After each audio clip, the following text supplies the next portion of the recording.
Hello बच्चों, आज हम आप लोग को फंडामेंटल थ्योरी ऑफ अर्थमेटिक के बारे में बताएंगे, यानी अंकगणित का आधारभूत प्रमेय, एक्सरसाइज 1.2 का। ठीक है, इसका पहले तो इसका कॉन्सेप्ट आप लोग को दे दें, फिर उसके बाद आगे।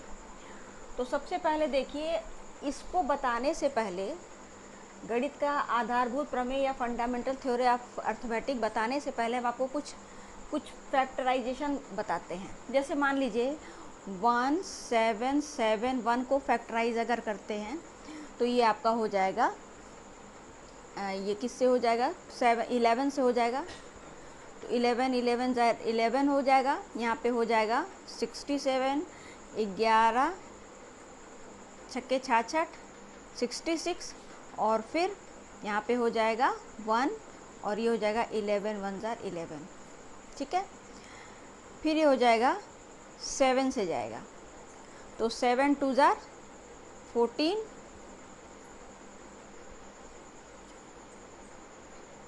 और 7 3 जार ये, और ये हो जाएगा 23।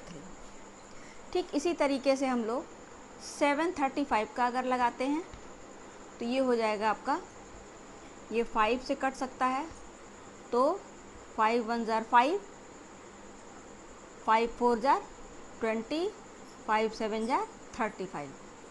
7 से कर सकते हैं, 7 2 जार 14, 7 1 जार 7, और 7 3 जार 21, और 3 1 जार 3।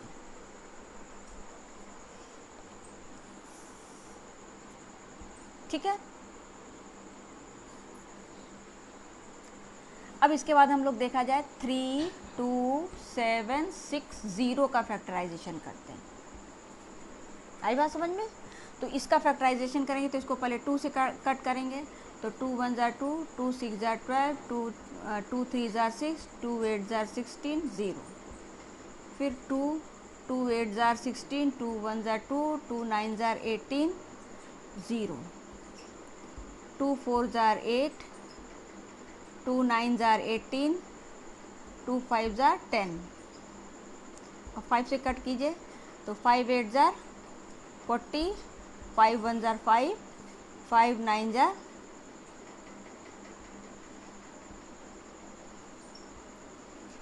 अब ये 3 से कट कर दीजिए तो 3 2 जार 6, 3 7 जार 21, और 3 3 जार 9, फिर 3 से कट होगा, 3 9 जार 27, 3 1 जार 3।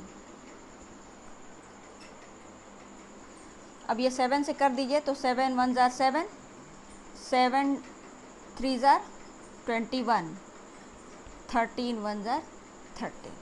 ठीक है, अब हम लोग इसको देखिए क्या लिख सकते हैं, 1771 is equal to 11 into 7 into 23, या 735 is equal to 5 into 7 into 7 into 3, या 32760 is equal to 2 into 2 into 2 into 5 into 3 into 3 into 7 into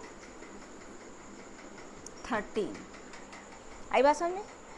अब आप ये ध्यान से देखिए कि 1771 का जो फैक्टराइजेशन हुआ है वो सारे प्राइम नंबर्स हैं, 11 प्राइम, 7 प्राइम, 23 प्राइम, का मतलब अभाज्य संख्याएं हैं। ठीक इसी तरीके से 735 क्या है, ये भी 5 भी अभाज्य संख्या, 7 7 3 ये सभी अभाज्य संख्याएं हैं। इसी तरह इसको भी देखेंगे तो 2 भी अभाज्य संख्या है, 5 भी अभाज्य संख्या है, यानी प्राइम नंबर है, 3 भी प्राइम नंबर है, 7 भी, और 13 सब प्राइम नंबर है। और ये क्या है, ये भाज्य संख्या। भाज्य का मतलब होता है कि कंपोजिट नंबर। भाज्य संख्या मतलब क्या होता है, कंपोजिट नंबर, यानी ये किस किस से कट जाएंगे, 11 से भी कटेगा, 7 से भी कटेगा, और 23 से भी कटेगा। तो हम ये कह सकते हैं कि इस किसी भी भाज्य संख्या यानी किसी भी कंपोजिट नंबर का जो फैक्टराइजेशन होता है, जो गुणनखंड होता है, वो वो प्राइम नंबर यानी अभाज्य संख्याओं का गुणन होता है। ये भी भाज्य संख्या है, यानी ये कंपोजिट नंबर है, और ये सभी अभाज्य संख्याओं का गुणनफल होता है। ठीक है, ये भी अभाज्य संख्याओं का गुणनफल होता है। अब इसी चीज यही है अंकगणित का आधारभूत प्रमेय, यानी कि फंडामेंटल थ्योरम ऑफ अर्थमेटिक। क्या है कि प्रत्येक भाज्य संख्या, भाज्य यानी कंपोजिट नंबर, प्रत्येक भाज्य संख्याओं को अभाज्य संख्याओं के गुणनफल के रूप में व्यक्त किया जा सकता है। प्रत्येक भाज्य संख्याओं को अभाज्य संख्याओं के गुणनफल के रूप में व्यक्त किया जा सकता है, तथा यदि इनके क्रमों का ध्यान न दिया जाए। क्रमों का ध्यान का मतलब क्या है कि पहले 11 लिखा है, फिर 7, फिर 23। मान लीजिए हम 11 से पहले कट किए, आपको अगर ये करने को देते तो क्या पता आप 7 से पहले कट करते, और क्या पता कोई 23 से कट करता, तो इसका सीक्वेंस बराबर नहीं होता। कभी 11 × 7 × 23 हो जाएगा, या कभी 23 × 7 × 11 हो जाएगा, या कभी 7 × 11 × 20, मतलब किसी भी क्रम में इसको लिखा जा सकता है। तो यदि क्रमों का ध्यान न दिया जाए तो इसके जितने भी अभाज्य गुणनखंड हैं ये सभी यूनिक होते हैं, यानी अद्वितीय होते हैं। यूनिक का मतलब क्या है? यूनिक का मतलब ये है कि अगर 1771 का फैक्टराइजेशन करेंगे तो सिर्फ ये ही प्राइम नंबर्स का मल्टीप्लिकेशन होगा, यानी यही प्राइम नंबर का इसका जो फैक्टराइजेशन होगा उसमें केवल यही 3 प्राइम नंबर्स ही आएंगे, इसके अलावा और कोई प्राइम नंबर नहीं आएगा, और ना ही ये प्राइम नंबर एक से अधिक बार आएंगे। जैसे एक बार 11 है, एक बार 7 है, एक बार 23 है, तो ये यूनिक है, मतलब इस नंबर के लिए ये यूनिक है, इसके अलावा और कोई नंबर नहीं आ सकता है, यानी इसके फैक्टराइजेशन में इसके अलावा और कोई नंबर नहीं आ सकता, यानी इसका मतलब ये यूनिक है। आई बात समझ में? यूनिक। इसी तरीके से अगर इसका फैक्टराइजेशन किया जाए तो इसमें हम देख रहे हैं कि 2 कितनी बार आया है? 3 बार, इंटू 5 इंटू 3 पे पावर 2 इंटू 7 इंटू 13, यानी कि इसके फैक्टराइजेशन में ये निश्चित है कि 2 3 बार ही आएगा, 5 1 बार आएगा, 3 2 बार आएगा, 7 1 बार और 13 1 बार। ऐसा नहीं है कि इस एक बार इसका फैक्टराइजेशन किए तो ये आया और दूसरी बार इसका फैक्टराइजेशन किए तो 5 चला गया, 5 रहा ही नहीं, या तीसरी बार इसका फैक्टराइजेशन किए तो 7 पे स्क्वायर आ गया। ऐसा नहीं होता है। ये जो नंबर प्राइम नंबर्स फिक्स हैं इसके लिए ये ही आएंगे, यानी इसके लिए ये नंबर अद्वितीय हैं, यूनिक हैं, यानी इसके लिए सिर्फ यही नंबर आएंगे। यूनिक का मतलब होता है कि स्पेशल, यानी ये नंबर इसके लिए ही स्पेशली बने हैं।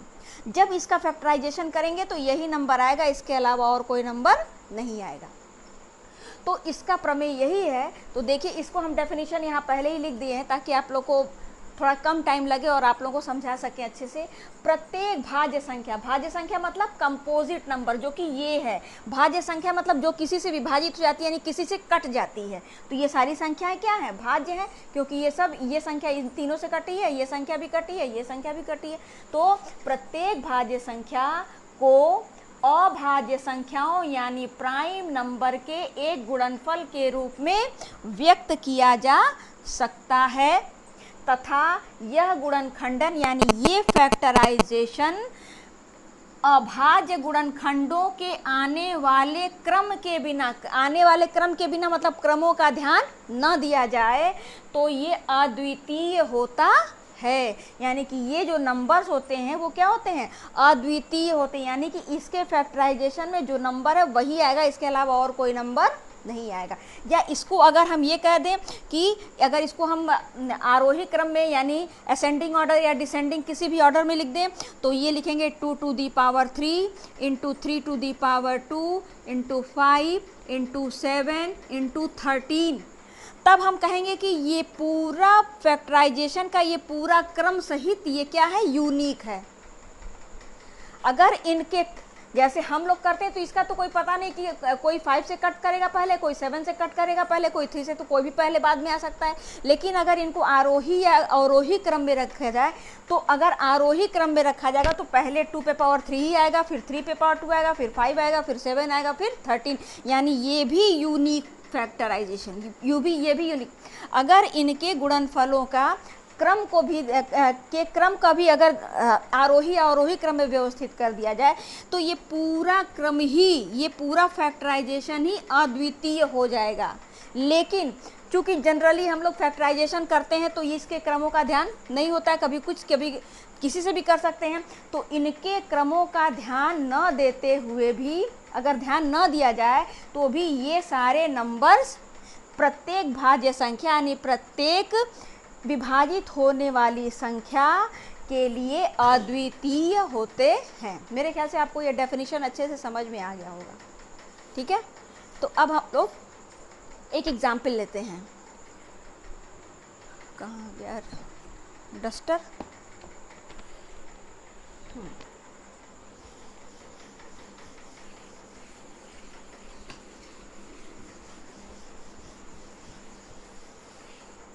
अब हम लोग देखते हैं एग्जाम्पल 5। एग्जाम्पल 5 में देखिए क्या कहा है, संख्याओं 4 टू दी पावर n पर विचार कीजिए जहां n प्राकृतिक नंबर है। 4 टू दी पावर n पर विचार करना है जहां पर n क्या है, प्राकृतिक नंबर, प्राकृतिक संख्याएं यानी नेचुरल नंबर, नेचुरल नंबर। ठीक है, जांच कीजिए कि क्या n का कोई ऐसा मान हो सकता है, जांच कीजिए कि क्या n का कोई ऐसा मान हो सकता है जिसके लिए 4 टू दी पावर n अंक शून्य पर समाप्त हो। 4 टू दी पावर n अंक शून्य पर समाप्त हो। शून्य पर समाप्त होने का मतलब क्या है, ये देखिए, कहने का इसका मतलब ये है कि क्या 4 पे पावर कोई n ऐसा अंक हो सकता है जिसकी वैल्यू, जैसे मान लीजिए 4 पे पावर 3 हो गया तो कितना हो जाएगा इसकी वैल्यू, 4 इंटू 4 इंटू 4, और इसका मल्टीप्लाई हो जाएगा 64। तो ये कह रहा है कि क्या कोई n ऐसा हो सकता है जिसका मान, जिसको रखने पर अगर उनका मल्टीप्लाई किया जाए तो उसमें 0 हो। मतलब क्या कहा है, उसका अंत, उसका अंक शून्य पर समाप्त हो। शून्य मतलब 0 पर समाप्त हो। ऐसा कोई 0 पर समाप्त हो मतलब कोई जरूरी नहीं कि एक ही 0, ऐसा भी हो सकता है 6 3 0 0, 2 0 पर भी समाप्त हो, या 6 3 3 0 पर, मतलब उसका कहना है कि उसका जो लास्ट हो ना वो 0 पर समाप्त हो। क्या पावर n कोई ऐसा n कोई नंबर ऐसा हो सकता है जिसको अगर सॉल्व करें तो उसका लास्ट का अंक 0 हो। तो अब ऐसा आप करेंगे तो कभी नहीं आएगा। क्यों? क्योंकि 4 पे पावर n कोई ऐसा नंबर होता ही नहीं है जिसमें लास्ट में क्या आ जाए, 0 आ जाए। 0 आने के लिए अगर आप देखें तो एक खासियत होती है। जैसे मान लीजिए कि अगर मेरे पास है मान लीजिए 30, तो इसका फैक्टराइजेशन करिए तो कितना हो जाएगा, 2 15 और 5 3 3 1। ठीक है, अगर मान लीजिए हम कर देते हैं 3 2 0, इसका देखा जाए तो 2 1 jar 2, 2 6 jar 12, 2 8 jar 16, 2 4 jar 80, 2 2 jar 4, 2 10 jar 20, 2 5 jar 10, 5 1 jar 5। अगर हम ये देखें 100 का तो 2 5 jar 10, 2 2 jar 4, 2 5 jar 10, 5 1 jar 5, 5 5 jar 25, 5 1 jar 5। इसमें एक खासियत देखिए कि अगर लास्ट में एक 0 है, अगर लास्ट में 2 0 है, या अगर हम इसको कर दें 3 0 वाला नंबर, आगे कुछ भी उससे कोई मतलब नहीं है, 0 से लास्ट के 0 खत्म, 0 पे होना, इसलिए हम आपको बता रहे हैं। तो ये हो जाएगा 2 5 जार 10, 2 2 जार 4, ये हो जाएगा 2 1 जार 2, 2 6 जार 12, ये गलत हो गया, नहीं 5 से कटेगा, 5 2 ज़ा 10, 5 5 ज़ा 25, 5 5 ज़ा 25, 5 1 ज़ा 5। अब इसमें ध्यान से आपको देखना है, अगर 1 0 होता है तो एक पेयर 2 इंटू 5 ज़रूर होता है। किसी भी नंबर में अगर एक ज़ीरो होता है, जैसे मान लीजिए 4 5 6 0 अगर होगा, तो इसका मतलब इसमें कम से कम 2 इंटू 5 का एक पेयर ज़रूर होगा। इसी तरह से इसमें भी देखिए एक ज़ीरो है तो एक 2 इंटू 5 का पेयर जरूर, उसके अलावा दो जितने भी होंगे लेकिन एक ही पेयर होगा। टू, अगर एक ज़ीरो है तो 2 और 5 का केवल एक पेयर होगा। अगर 2 ज़ीरो है तो 2 और 5 का 2 पेयर होगा। अगर 3 ज़ीरो है तो 2 5 का 3 पेयर होगा। इस बात का बस हमको ध्यान रखना है। तो किसी भी नंबर में अगर ज़ीरो आता है तो ज़ीरो आता हो तो उसमें उसके फैक्टराइजेशन में 2 और 5 ज़रूर होना चाहिए, 2 और 5 का पेयर ज़रूर होना चाहिए। इसका मतलब क्या हुआ? इसका मतलब ये हुआ कि 4 पे पावर n, अगर हम 4 का पावर n तो चाहे जो भी मन हो उससे कोई मतलब, जैसे मान लो 10 है या 10 है, अगर 10 है तो इसका हो जाएगा 2 इंटू 5। अगर 10 का स्क्वायर कर देते हैं तो कितना हो जाएगा 100, यानी 2 0 हो गया। तो इसका कितना हो जाएगा 2 इंटू 5 इंटू 2 इंटू 5, 2 पेयर बना।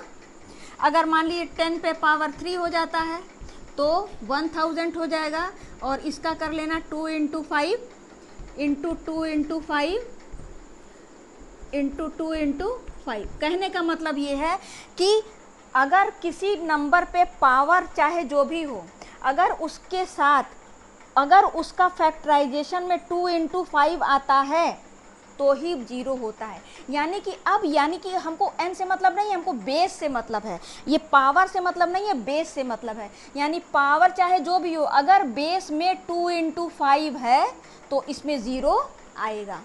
तो यहाँ पर अगर हम ये देखें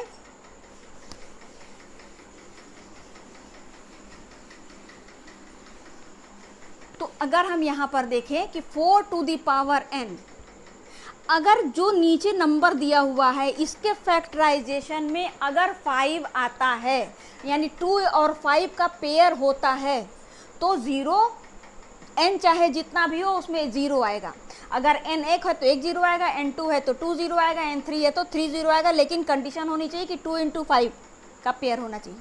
तो अगर हम इसको करें तो हम क्या लिखेंगे 2 इंटू 2 पे पावर n, यानी इसमें 2 इंटू 5 का पेयर नहीं है। तो चूंकि 4 के गुणनखंड में 5 नहीं आता है, अतः 4 to the power n, 4 to the power n, 4 to the power n अंक शून्य पर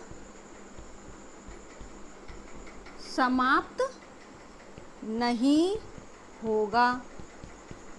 शून्य पर समाप्त नहीं होगा मतलब क्या? लास्ट में ज़ीरो नहीं आएगा। शून्य पर समाप्त मतलब इसको आप खोलिए, इसका फैक्टराइजेशन कीजिए, 4 टू दी पावर n की जगह 4 टू दी पावर 5 कर दीजिए, और इसको मतलब फैक्टराइजेशन कीजिए, और इसको अगर 5 बार मल्टीप्लाई करते हैं तो देखिए लास्ट में ज़ीरो आता है कि नहीं। तो कितना भी आप मल्टीप्लाई करेंगे लास्ट में ज़ीरो तब तक नहीं आएगा जब तक किसी भी नंबर में 2 इंटू 2 और 5 का पेयर नहीं होगा। जिस नंबर में 2 इंटू 5 का एक पेयर होगा, उसके अलावा 2 चाहे जितने भी, उससे कोई मतलब नहीं है, 5 चाहे जितने भी, लेकिन अगर 2 इंटू 5 का एक पेयर बना तो एक ज़ीरो रहेगा, 2 इंटू 5 का 2 पेयर बना तो 2 ज़ीरो, 2 इंटू 5 का 3 पेयर बना तो 3 ज़ीरो। तो इसका मतलब ये है कि चूंकि इसके बेस में 5 नहीं है इसलिए इसमें ज़ीरो नहीं आएगा। और अगर मान लीजिए 4 टू दी पावर n की जगह पे मेरे पास हो जाता 50 पे पावर n, तो 50 पे पावर n का फैक्टराइजेशन हम लोग कर सकते हैं 2 इंटू 5 इंटू 5 पे पावर n। अब यहाँ पर देखिए चूंकि 2 इंटू 5 का एक पेयर बन गया है, इसलिए n चाहे जो भी हो, इसका फैक्टराइजेशन यानी इसकी वैल्यू निकल, n पे पावर अगर 1 हो, 1 होगा अगर तो एक ज़ीरो बढ़ जाएगा, 2 होगा तो 2 ज़ीरो। क्यों? क्योंकि अगर ये पावर 2 हो जाता है तो ये इसका मल्टीप्लाई 2 बार हो जाएगा। 2 बार हो जाने का मतलब 2 इंटू 5 एक बार आया और 2 इंटू 5 एक बार और। जैसे अगर मान लीजिए अगर मान लीजिए 50 पे पावर 2 हो जाए तो हम लोग लिखेंगे 2 into 5 into 5 into 2 into 5 into 5, ये इसका हो जाएगा स्क्वायर का। अब यहाँ पर एक पेयर 2 इंटू 5, फिर एक पेयर और 2 इंटू 5, जितना पेयर बनेगा उतना ही जीरो बढ़ेगा। यानी अगर इसका हम खोलेंगे तो इसका अंत क्या होगा जी, इसका अंत जीरो पे होगा और लास्ट में कितने जीरो होंगे? 2 जीरो होंगे। अगर इसमें पावर 1 है तो एक जीरो होगा क्योंकि एक पेयर बनेगा। अगर यहाँ 3 होता तो 2 इंटू 5 का 3 पेयर बनता और 3 जीरो होता। मेरे ख्याल से आप लोगों को ये क्लियर हो गया होगा। तो हम लोग नेक्स्ट एग्जाम्पल लेते हैं। ठीक इसी तरीके से आपके एक्सरसाइज में 6 टू दी पावर n है। 6 टू दी पावर n पूछा है, क्या जीरो पे समाप्त होगा कि नहीं? ये मिटा देते हैं अब हम।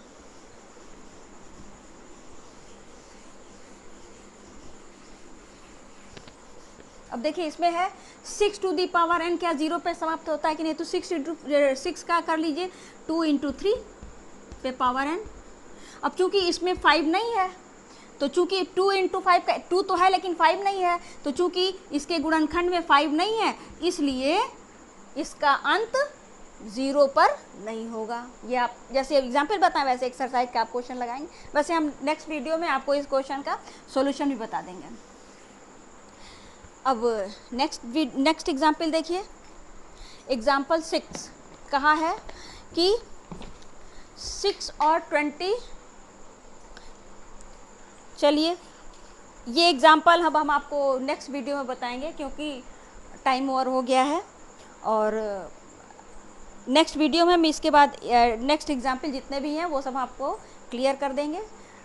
ठीक है, अब आप लोग को अगर मेरा वीडियो पसंद आया हो और समझ में आया हो तो प्लीज़ इसको लाइक और सब्सक्राइब ज़रूर कीजिएगा।